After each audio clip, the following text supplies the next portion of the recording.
Thank you very much, everybody. Thank you very much. This is a nice crowd. We're going to be talking a little bit about a wonderful thing called religion tonight. Is that okay? A little bit more than normal, and that's good. That's really good. And I just want to say hello to everybody and to Turning Point for the fantastic job that Turning Point does. Thank you very much, Turning Point. This is a great group. This is from corner to corner. This room is packed, and there are a lot of people outside, but we have to forget about them, right? We just have to be. It's the way life goes. But I'm thrilled to be back with so many proud, hardworking American patriots who believe in faith and family, God and country. Thank you very much.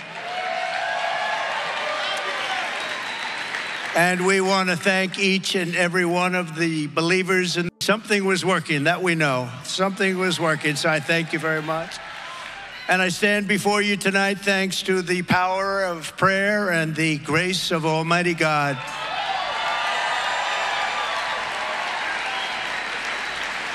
As I think you can see, I've recovered well, and in fact, just took off the last bandage off of my ear.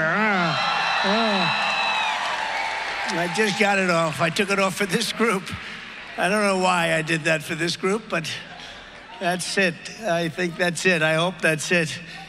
Let me also thank Charlie Kirk for hosting this event and for his leadership, as well as Bishop Aubrey Shines. Thank you, Bishop.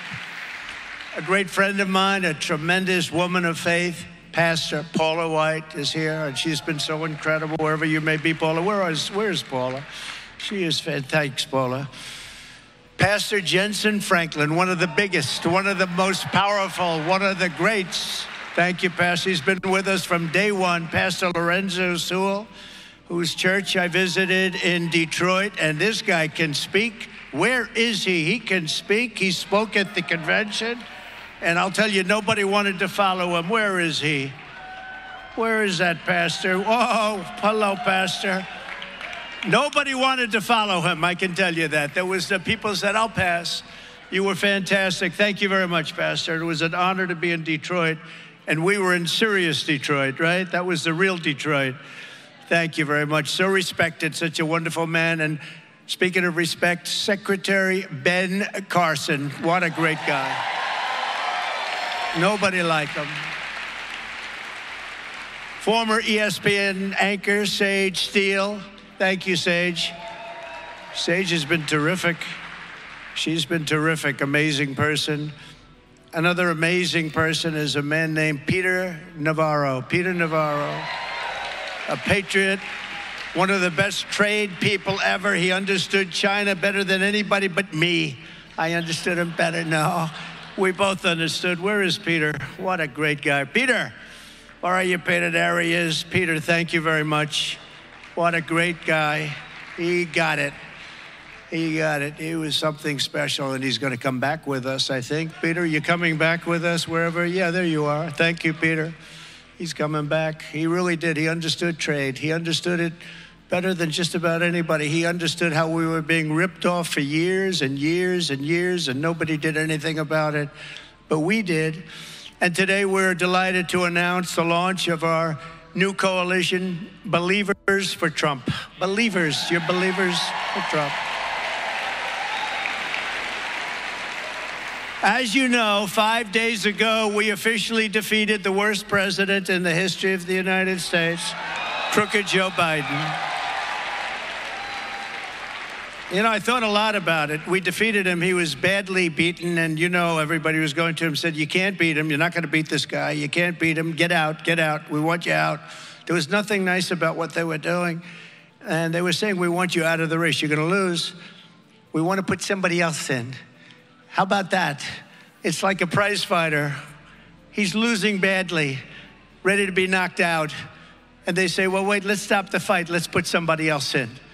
It doesn't work that way, and it's not supposed to work that way. And this really was a coup by the Democrats. This was a coup, nothing else. He got 14 million votes. I hate to stick up for Biden, but you know, he didn't want to do what he did.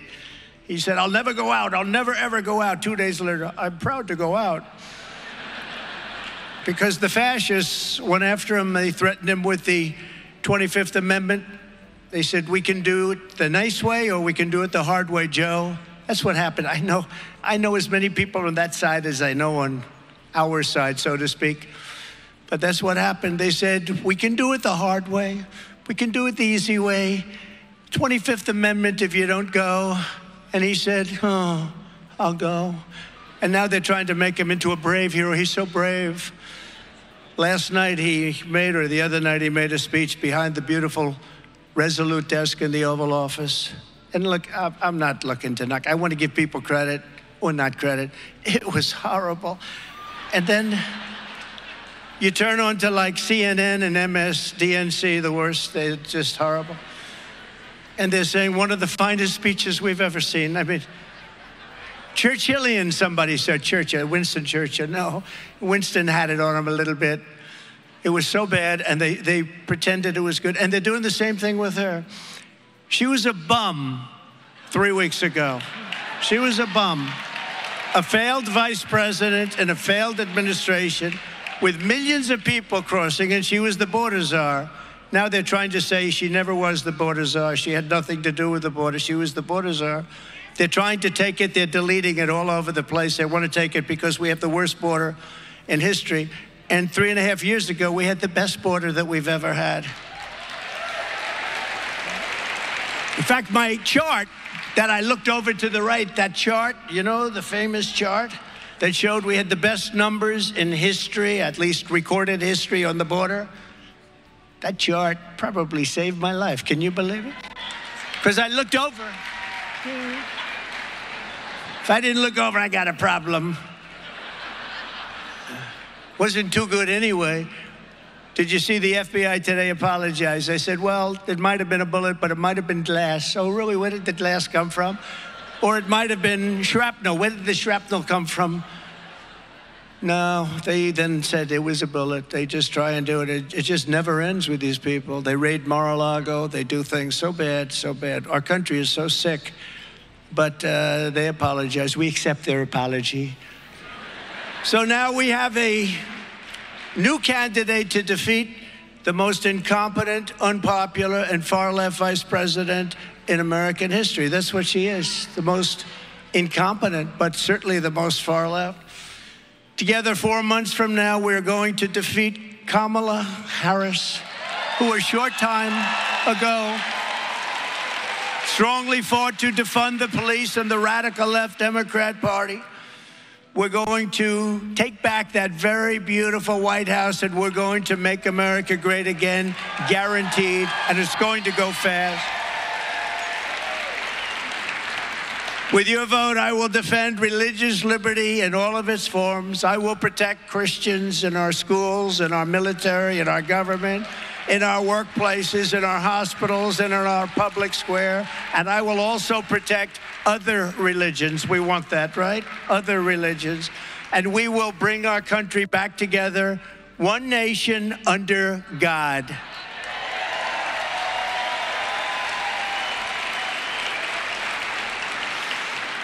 But if radical, liberal Kamala Harris gets in, and by the way, there are numerous ways of saying her name. They were explaining to me, you can say Kamala, you can say Kamala. I said, don't worry about it. It doesn't matter what I say. I couldn't care less. If I mispronounce it or not, I couldn't care less. Some people think I mispronounce it on purpose, but actually I've heard it said about 7 different ways. There are a lot of ways. There are a lot of ways. But if radical liberal Kamala Harris gets in, you will have the exact opposite effect. Harris will appoint hundreds of extreme far-left judges to forcibly impose crazy San Francisco liberal values on Americans nationwide. Now, you've seen what's happened to San Francisco. It was the best city maybe in our entire country 15 years ago, and now it's barely livable. That's what she's the one that started. She was an original defunder. She was a defunder of the police. She said, let's defund the police. She was the first one to start it. But now, of course, she's tough. She's not. They always, one thing about a politician, I guess including me, you always go back to your original thought. Now, my original thoughts were very good. You'll like my original thought. I'm the only one out there that probably got worse. It's true. My original thoughts, you always go back to them. And she went back to them, and she will go back. If she ever got in, she will go back to all of those horrible original thoughts that she had. She'll appoint hardcore Marxists to the Supreme Court to shred our Constitution and all of our religious liberty. She will do that, absolutely. She will try as hard as she can to add as many justices as possible to the U.S. Supreme Court. We don't want that to happen, do we? We like our 9 justices the way they are. We don't want to have 17. I've heard numbers 21. 21 sounds like a great number. What about 23? They want to have an odd number. That's the only thing we agree on. In other words, she wants to pack the court, which is their #1 agenda. And we can't let that happen. We're not going to let that happen. We're not going to have anybody added. We're going to do it the way we've done it for many, many years. That's really a stopper. It's a stopper. The Supreme Court. And by the way, you can take a look. There have been many things that have happened over the last few years where there's been great uniformity on things that aren't necessarily conservative, but they did the right thing. That's what's supposed to be happening, and that's what's happened. They've done the right thing, but they can't pack the court. The hordes of illegal aliens storming across our borders will exceed 40 or 50 million by the time they're finished. That's what they want. They want millions. You know, the number, I believe the real number already, or very close, is 20 million people have come across our border. Think of it. Over a very short period of time, with 4 more years of Harris, who was worse than Joe Biden in a true sense and far more liberal, America will be decimated by migrant crime, demolished by fascism, ravaged by rampant inflation, and impoverished by the complete obliteration of American energy. They don't want any fossil fuel no matter what. In other words, good luck. I hope you enjoy walking to work. You know what makes electricity, right? Fossil fuel. They don't understand that. You know, it comes from someplace, right? It comes from fossil fuel. I'm here tonight because we must never let that happen. Our task is to defeat socialism, to defeat Marxism, communism, to defeat the cartels and the criminals and the human traffickers trafficking women. And that means defeating Kamala Harris in a landslide. We want a landslide this November. We want something too big to rig, too big to rig.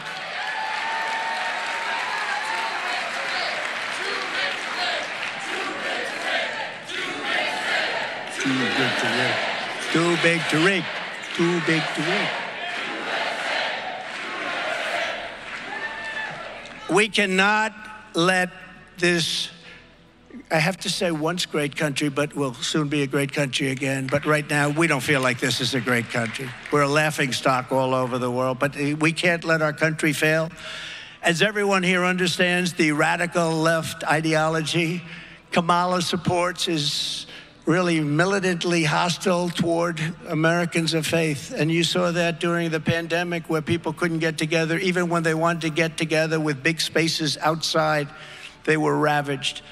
As a senator, she viciously attacked highly qualified judicial nominees simply because they were members of the Knights of Columbus, suggesting that their Catholic faith disqualified them from serving on the federal bench. And I'll tell you something, I don't know, we have a lot of Catholics in here, probably not too many. How many Catholics do we have? Whoa, it's a lot. I don't know how a Catholic can vote for the Democrats because they're after the Catholics. Almost as much as they're after me. I would say I top you, I'm proud to admit. But they're really after the Catholics. And, you know, I met today with Bibi Netanyahu, and I will tell you, I asked him a question, and he said he's getting asked that question a lot. I said, how can a Jewish person or a person that loves Israel vote, think of this, vote for these parties? I mean, how can they vote Democrat? How can they vote for these horrible people that want to destroy? But I asked him, how do they vote for Democrats? Everything is negative. everything. They want to stay in the way. They don't want to have victory. They want to stop you from having victory. They want to put you in jail. They want to persecute you. How does a Jewish person vote for a Democrat? And traditionally, they have. No, traditionally, they have. And we came to the conclusion it's mostly habit, because they have for 50 years. I mean, they have. That's what they've done.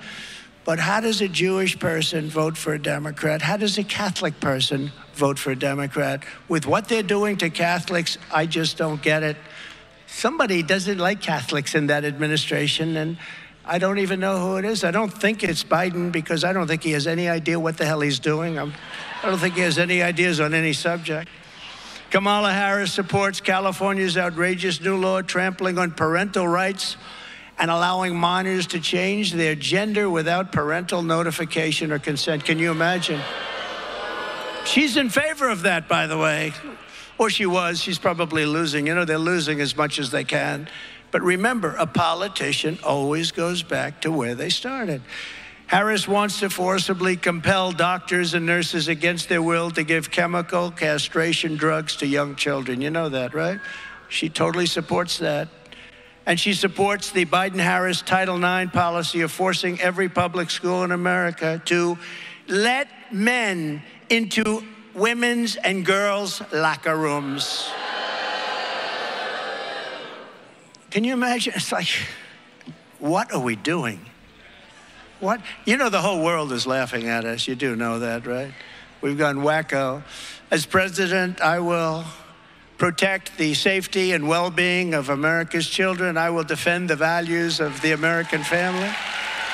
And above all, I will restore common sense to Washington, D.C., because Republicans, and I said this for the last year, and I think it's so true, we're conservative and all of that stuff. But you know what? We're the party of common sense. Common sense. We want borders. We want security. We want safety. We want good education. We'd like low interest rates. We'd like to be able to buy a house. We want safety, though. We want safety. We want strength. We want wisdom. We don't want to have an electric car where everybody has an electric car that doesn't go far, is made in China, costs too much. And by the way, and I want to thank Elon Musk for endorsing me, by the way, I have to tell you.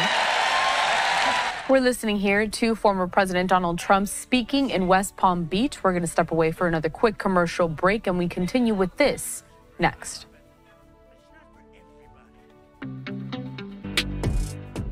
Tax-exempt status. So pastors were afraid because they need the tax-exempt status in order to do what they have to do. And we want to listen to our pastors. We don't want them to be silenced because these pastors are incredible people. That's right. I listen to you. Sometimes I don't listen well enough, though, I will say. You know, Franklin Graham, you probably heard me say this. I said it a couple of times, but he's a great guy and always been a supporter of mine. He was never a supporter of people politically, probably he can't be, but he was always a supporter, and openly. But he wrote me a letter a few weeks ago. He said, President Trump, I love listening to your stories. You're a great storyteller. That was very nice. He said, but please, if it's possible, it'll be even better. Don't use foul language. He told me, please, do away with foul language. If you don't use foul language, it will be even better. And I thought about it, and I tried it for a couple of nights, actually. Actually, it didn't work out so well. It was, you know, when I get to the punchline, I'm ready to use that one word, just one, Franklin, one word.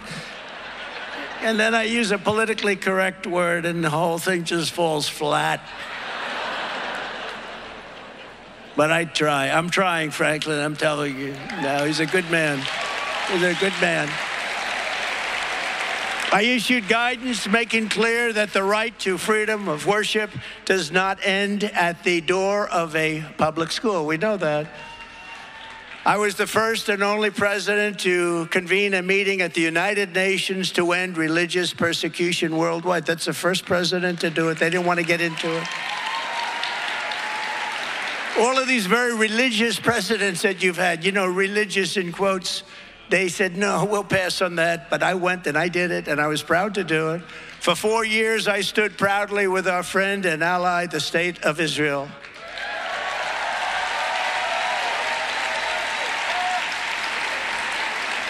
And for them and us, I withdrew from the Iran nuclear deal. We left Iran weak, broke, and unable to fund terror. And we would have had a deal if the election weren't rigged and stolen. We would have had a deal within the first week after the election.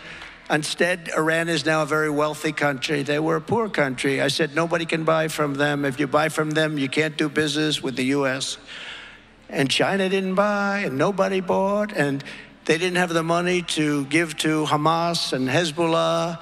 They had no money. They were broke. A Democrat congressman was on a show called Deface the Nation. Do you know? Ladies and gentlemen, it's Deface the Nation. You know, they spend millions of dollars with people to try and build up their name, and then Trump comes up, makes a speech. Look at all the television. Trump comes up, makes a speech, and you go deface the nation. So much for that PR campaign. But it's true. It is a defacing of the nation in many cases. The others are no different.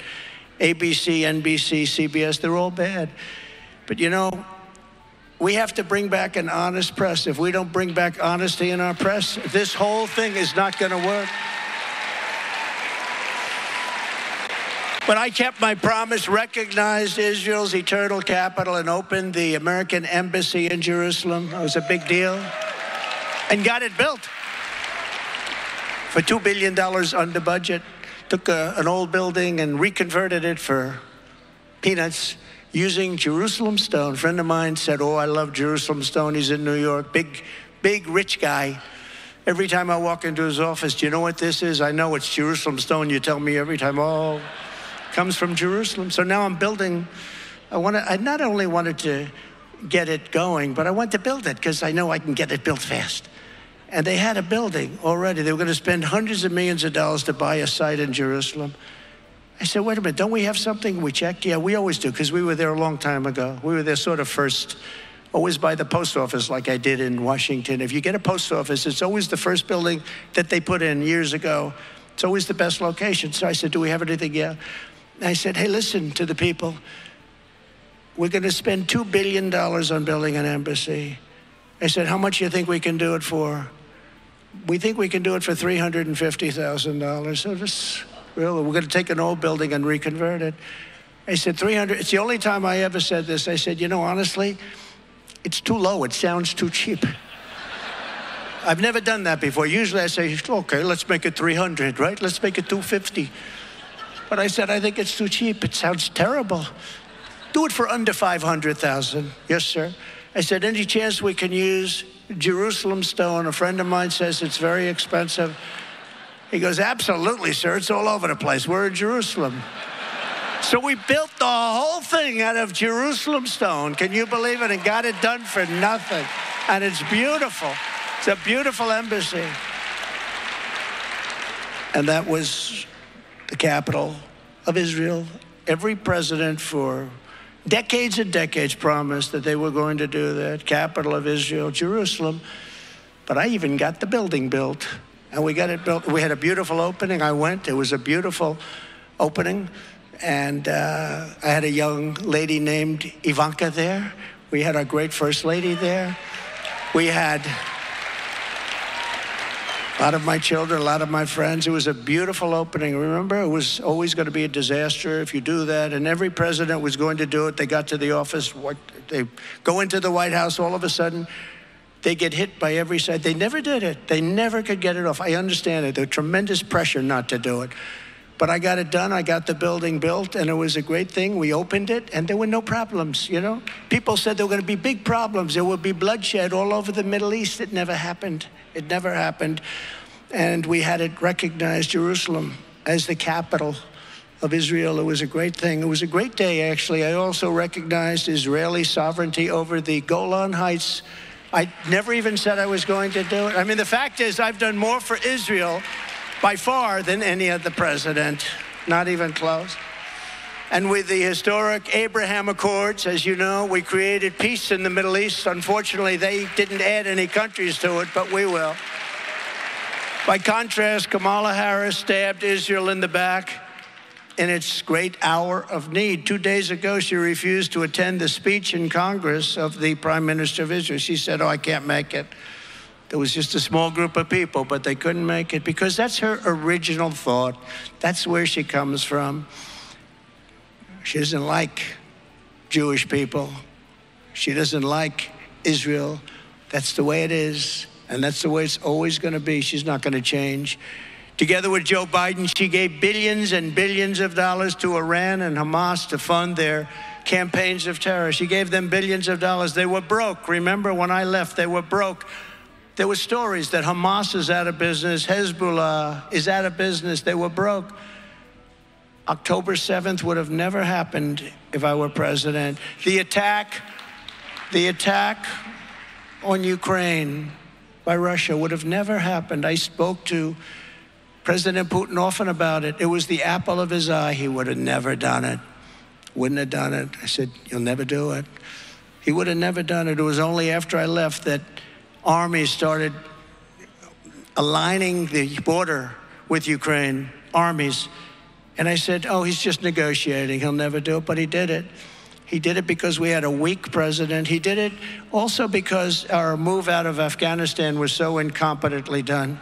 And I think when he saw the way we did that, he said, "Wow, this is a paper tiger that we're dealing with." But they weren't a paper tiger with me. We defeated ISIS in 4 weeks instead of 5 years. It was supposed to take 5 years, 4 weeks.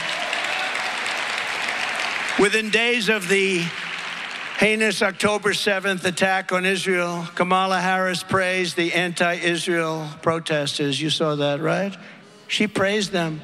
She betrayed America's ally and sided with the radical fringe of her party, only for political gain, maybe for personal gain, I don't know. And this week, many of those Kamala Harris supporters burned American flags in the heart of our nation's capital and desecrated our monuments. Did you see? They sprayed very powerful spray paint into limestone. Magnificent, the lions, the bells, you saw it. And you know, when that gets into limestone, you never really get it out. You'll see it in 100 years from now.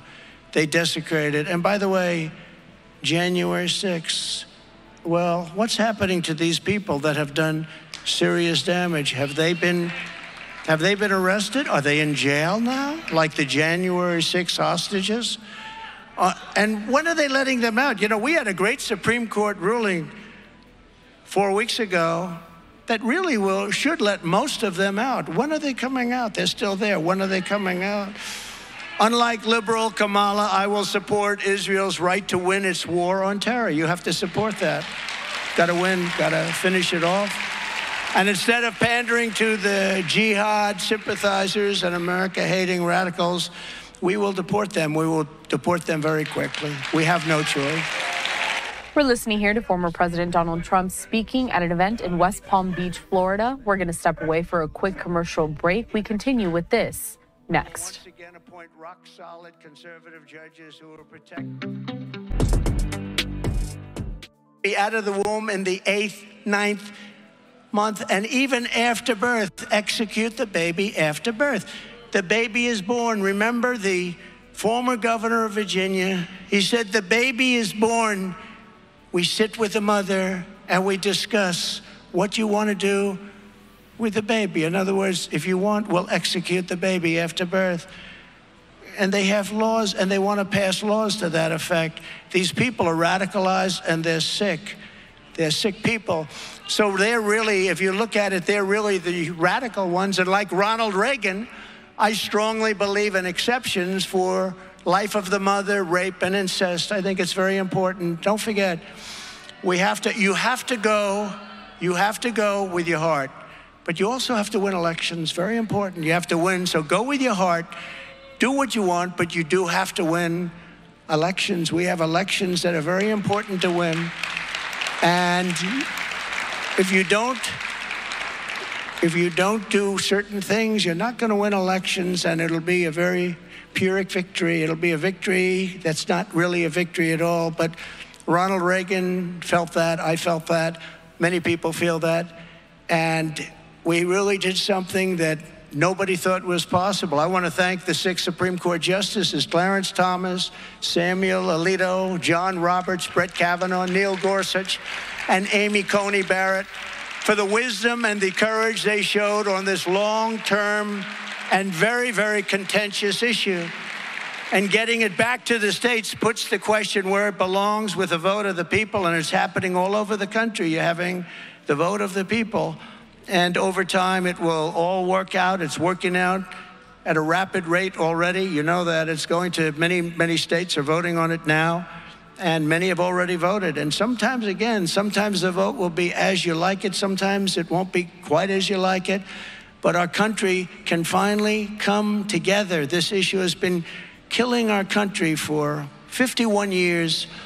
As soon as I take the oath of office, I will stop the Biden-Harris administration's weaponization of law enforcement against Americans of faith and against, frankly, their political opponent. No longer will their DOJ and FBI be allowed to target, persecute, or round up Christians or pro-life activists and throw them in jail for living out their religious beliefs. And that's what they've been doing. They've been doing that at levels that this country has never seen before. Americans of faith are not a threat to our country. Americans of faith are the soul of our country. All of you, you're the soul of our country. You built this country. You built this country. You really did. You built this country. From the moment I win the election, I will rapidly review the cases of every political prisoner who has been unjustly victimized by the Biden-Harris regime, so we can get them out of prison and back to their families where they belong. There's many of them out there. And that includes Paula Harlow, the 75-year-old woman in poor health who the Biden-Harris administration sent to prison for peacefully protesting outside of a clinic. You know that. You heard about that. This wonderful woman, and 75 years old. She's going to jail, and she's in jail. She's going to jail. She's going to be there for quite a while because she was singing religious tunes outside of a clinic. I will create a new federal task force on fighting anti-Christian bias. And its mission will be to investigate all forms of illegal discrimination, harassment, and persecution against Christians in America. The weaponization of law enforcement is the greatest threat to freedom in our country, and nobody knows it better than me. I think I know it better than anybody. The reason Biden, Harris, and their thugs are so desperate to stop us is that they know that we are the only ones who can stop them. We are the only ones that can stop them. This is a movement, Make America Great Again, MAGA, the likes of which our country has never seen before. And by the way, Christians have to vote. You know, I don't want to scold you, but you know that Christians do not vote proportionately. They don't vote like they should. They're not big voters. You know who else aren't voters? The NRA endorsed me very powerfully, strongest endorsement they can give, National Rifle Association. People that own guns and rifles are not big voters. They have to vote. If you don't vote, we're not going to win the election. If you do vote, we're going to win in a landslide. Too big to rig. We're going to win in a landslide. But Christians, you know, you'll go to church every Sunday, and Pastor Paula White and all of the people, I understand, they're doing lockboxes in churches where people don't even have to go to vote. They can now vote in church. And if you do that, we're going to win by numbers that nobody's ever seen before. You know, you have tremendous power, but you just don't know that. But you have to use that power. Christians are a group that's known not to vote very much. You have to go out, at least this election. Just give us in, get us into that beautiful White House. Vote for your congressmen and women. Vote for your senators. We will change this country for the better. This country will be great again like never before. You got to vote. And I've said it before, and I'll say it again, November 5th, which is a period, really, because you're allowed to vote early. They have early voting, late voting. Everything is so ridiculous. We should have one-day voting, paper ballots, voter ID, and certification of citizenship, and that's what we're striving for.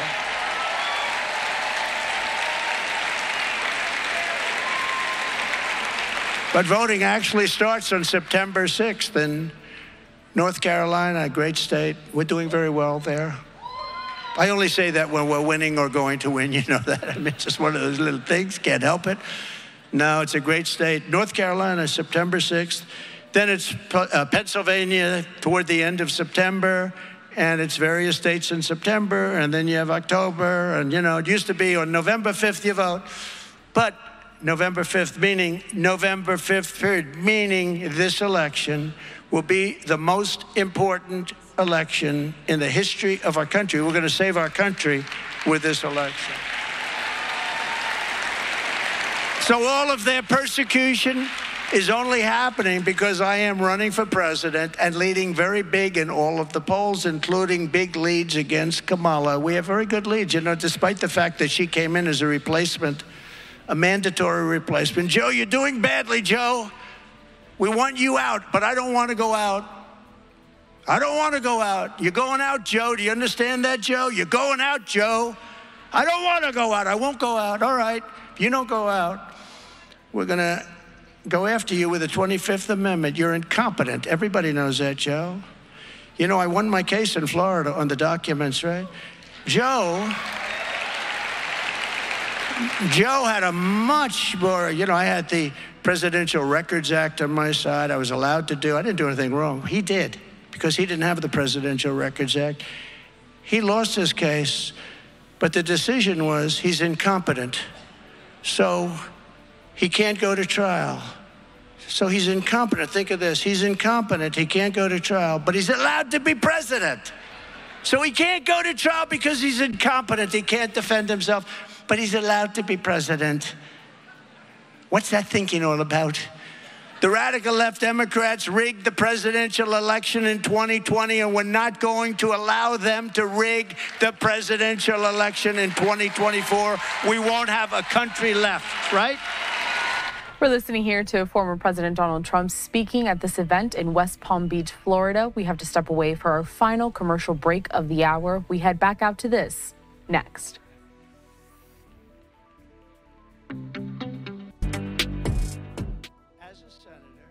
Harris was ranked #1 most far-left Democrat in the entire Senate, and that includes Bernie Sanders. Do you believe that? She is more liberal than Bernie Sanders. I didn't think you could get more liberal. She is substantially more liberal. Remember, defund the police. I want to defund the police. Now all of a sudden she says, oh, I'm tough on crime. Nope. You always go back to where you came from. She makes Bernie Sanders actually look like a moderate. You don't want that. You can't have that. Look, we can't. We're not going to survive. I'll tell you what, if she does win this election because of any, whether it's cheating or any other way, it's impossible to believe somebody can say, let people come into our country. And I mean, these people that are coming in are rough. The only thing good about, they're so dangerous and so bad, they make our criminals look like very nice people. That's the only thing good about them. She supports free government health care for illegal aliens, abolishing ICE, decriminalizing illegal immigration. Do you believe it? Mass amnesty for illegals, banning fracking. No more oil drilling. We don't want any more oil. We want everything to be run by wind. We'll put a windmill on the top of our car. She wants to outlaw private health insurance. A lot of people have private health insurance. They want to keep it that way. It's phenomenal.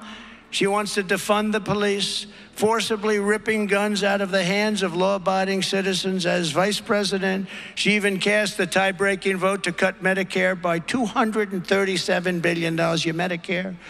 And remember, Social Security is going to be wiped out because she's going to put the illegals coming into our country into that system. It's going to wipe out that system. You're not going to have Social Security. You're not going to have Medicare. You're not going to have, you're going to officially, we're close anyway, you're officially going to third world status. The Harris agenda is an agenda for national destruction. The Trump agenda is an agenda for national renewal and greatness. We're going to make America great again. On day one, I will seal the border and stop the invasion of our country. Since Kamala was appointed border czar, and that's what she is. She wants to take the name away. Oh, I don't want that name anymore.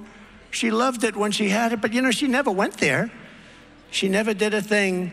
I was with Tom Homan and some of the great people, Brandon Judd the other day, and they were saying, first of all, they said, Trump is the greatest president in the history of the country. I should say that. And he was the greatest on illegal immigration, and that's true, definitely.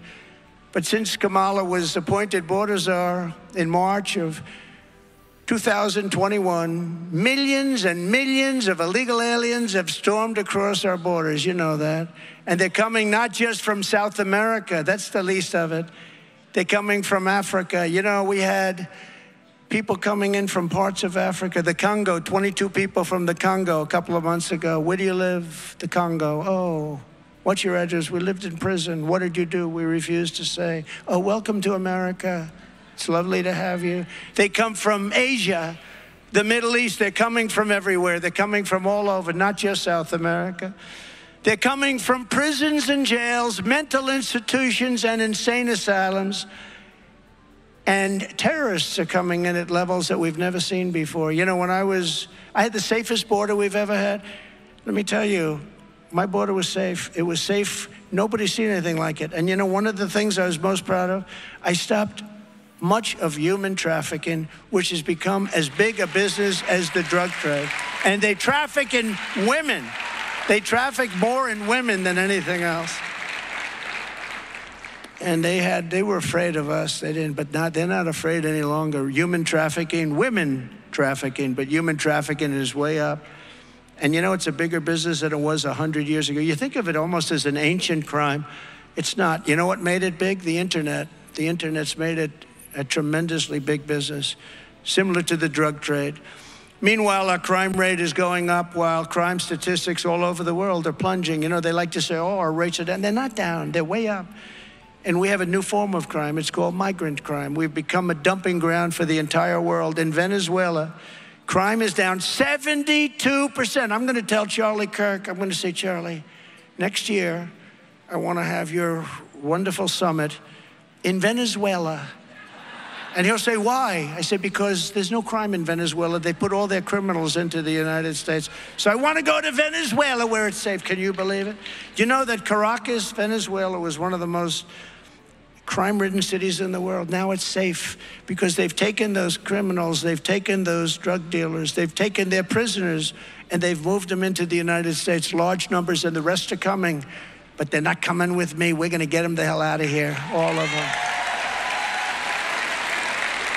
They're sending all of their criminals to us, all of these countries, all over the world. They're sending them to us. So you see numbers which are plunging all over the world because they don't have, wait till you see, and don't forget, these people have just, you know, there's something about, you got to get used to it. They just got put here. They're getting used to our country. They're getting used to, we have the greatest law enforcement in the world, but we don't allow them to do their job. We're going to allow them to do their job. Otherwise, you're not going to have a country left. You're not going to teach a criminal not to be a criminal.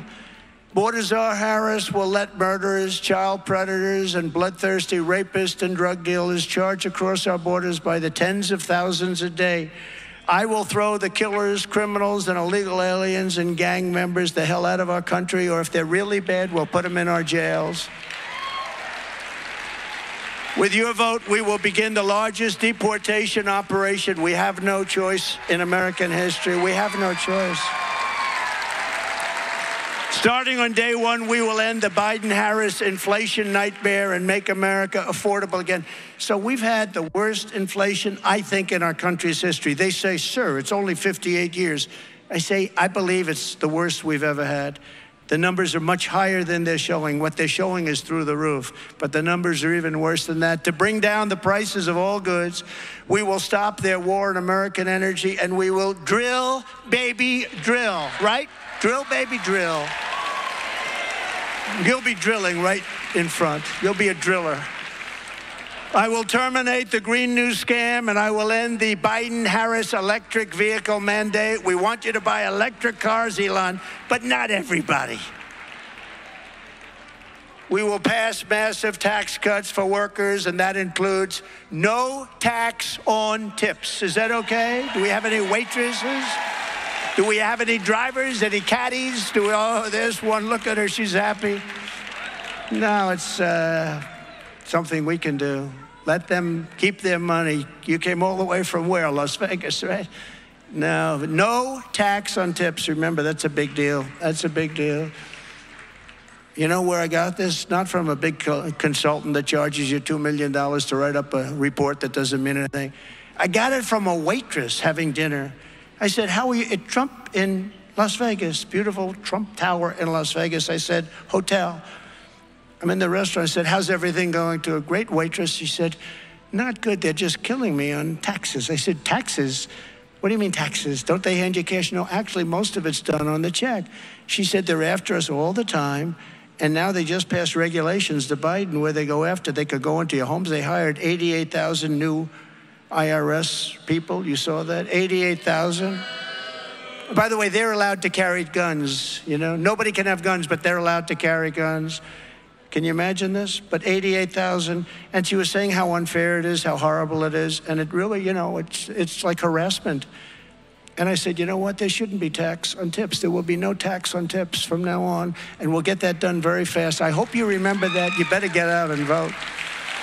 Before I even arrive at the Oval Office, shortly after we win the presidency, I will have the horrible war between Russia and Ukraine settled. I will get it settled. And I will prevent World War III. Nobody else is going to say that. We are closer today to World War III than we've been since the Second World War. We will restore peace through strength. That's what we had. You know, remember when Hillary Clinton, crooked Hillary, remember Hillary? She used to say, look at him, he will get us into war. Look at his attitude. I said, no, my attitude is going to keep you out of war. That's what happened. We had no new wars. Other than I defeated ISIS, but that was a war that was already started. I defeated 100% of the ISIS caliphate. In my next term, we will build a great Iron Dome missile defense shield over our country, a dome like has never been seen before, and it will be entirely made in the USA. A lot of it will be in Florida. A lot of it will be right here in Florida. Oh, you like that idea? Look at her. Yeah.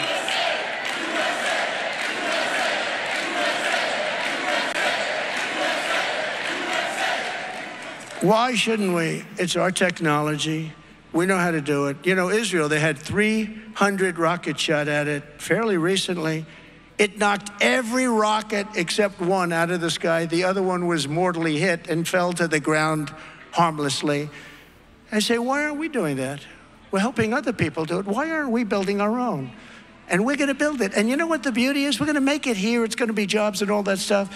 But somebody shoots a missile at us. We want to knock the hell out of the missile. We don't want to be landing in our cities. We're going to build it, and we're going to have it done, and it's going to be a lot of jobs, and it's going to be the most technologically advanced ever, even beyond what they have in Israel. We helped Israel with that. You know, Ronald Reagan wanted this many years ago, but then, in all fairness, then we didn't have the technology, not even close, but now we have an incredible technology. I will not cut 1 penny from Social Security or Medicare, and I didn't. Remember, I was the one that didn't. They are going to destroy it because they're signing up millions of people to go into Social Security and Medicare. They're going to destroy it. I will not cut 1 penny. I will not talk about 1 day or 1 year shorter, and I will not raise the retirement age of Social Security by 1 day, not by 1 year. We're not going to raise it at all. You can bank on it. You can bank on it. They're going to raise it. They're going to raise it way up. You'll say, you know, I'm getting ready to retire, but they just raised the Social Security age to 94. Kamala Harris will destroy Medicare and Social Security. She's destroying it. You watch, flooding it with millions and millions of illegal aliens who she will turn into American citizens so that she can get the votes for the Democrat Party. What they don't understand is with the Hispanic population, I think I'm doing better than they are right now. Won't that be a kick for them? We're doing great with Hispanics. We're doing incredibly with our black population. Is liking Trump much more than liking them. Wait till you see what those numbers are. Because they like security, they like jobs. You know, all these people that are coming in, they're affecting more than anybody else the black population. Second, they're affecting the Hispanic. They're taking their jobs. All of these millions of people that are flowing in are taking the jobs of black people, of Hispanic people, and of unions. The unions are not happy. They're taking union jobs. We're going to rebuild our cities into beacons of hope, safety, and beauty better than they have ever been before. We'll work with Democrat governors and mayors. Every single city that's in turmoil and danger, you look at Chicago and you look at all of the different cities all over the country, they're all Democrat run, every one of them, the top 25 for crime. What's going on with the crime. We will take over the horribly run capital of our nation in Washington, D.C., clean it up, renovate it, make it beautiful, rebuild our capital city so that it is no longer a nightmare of murder and crime, but rather it will become the most beautiful capital anywhere in the world. Right now, you go down, let's go to Washington and look at the Jefferson Memorial. They want to change the name of that, as you know. Or the Washington Memorial, they want to change that name too. How do you figure we're going to change the name of George? I figured he was the one that was safe. I also figured Abraham Lincoln was safe. Nobody's safe. Nobody's safe. You know, we won 2 world wars out of certain forts, like Fort Bragg and other forts, Fort Lee, many forts. They changed the names of those forts. They changed their names. We left, they changed the names. No longer Fort Bragg. And the people in that area, they're not happy. But we won 2 world wars out of these forts. As an example, Fort Bragg, proud. We won 2 world wars. Let's change the name. On day 1, I will sign a new executive order to cut federal funding for any school pushing critical race theory, transgender insanity, and other inappropriate racial, sexual, or political content onto the lives of our children. We're listening here to former President Donald Trump speak at this event in West Palm Beach, Florida. We're going to step away for a quick commercial break. We continue with this next.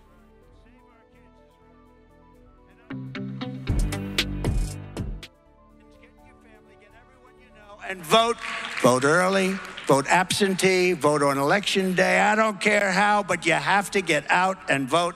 And again, Christians, get out and vote just this time. You won't have to do it anymore. 4 more years, you know what? It'll be fixed, it'll be fine. You won't have to vote anymore, my beautiful Christians. I love you, Christians. I'm a Christian. I love you. Get out. You got to get out and vote. In 4 years, you don't have to vote again. We'll have it fixed so good you're not going to have to vote. In conclusion, America has always been a nation won, built, and sustained by Americans of faith. It was faith that led the Pilgrims to cross an ocean and settle this majestic continent. It was belief in our Creator that led the patriots to defend their liberties in the war for independence. It was faith in America's God-given destiny that pushed the pioneers to journey west. And it was trust in God that led generations of American believers to end slavery, defeat fascism and communism, and make this into the greatest and most exceptional nation in the history of the world. But now, we are a nation in decline. We are a failing nation. We are a nation that has lost its confidence, its willpower, and its strength. We are a nation that has lost its way. But we are not going to allow this horror to continue. Less than 4 years ago, we were a great nation, and we will soon be a great nation again.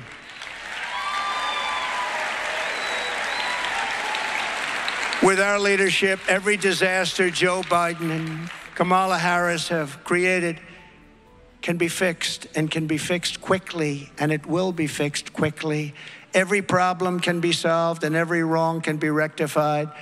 By this time next year, America's borders will be strong, sealed, and secure. Inflation will be in full retreat. We will have it in full retreat. It will happen quickly.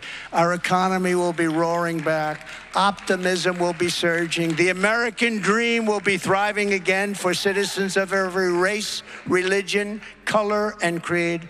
Law and justice will reign all throughout our land. Freedom will be restored. The flame of liberty will be burning bright. Joe Biden and Kamala Harris, the worst administration in the history of our country, will be a fading memory of the past. And our great silent majority, including the once forgotten men and women of our country, will be the one shaping America's magnificent future when I am the 47th President of the United States. Right? Because we are all Americans, and together we will show November 5th to be the most important day in the history of America. It will be the most important day in our history as a country. We are one movement, one people, one family, and one glorious nation under God. And together we will make America powerful again. We will make America wealthy again. We will make America strong again. We will make America proud again. We will make America safe again. We will make America free again. And we will make America great again. God bless you. God bless you all. Thank you. Thank you very much. God bless you. Thank you.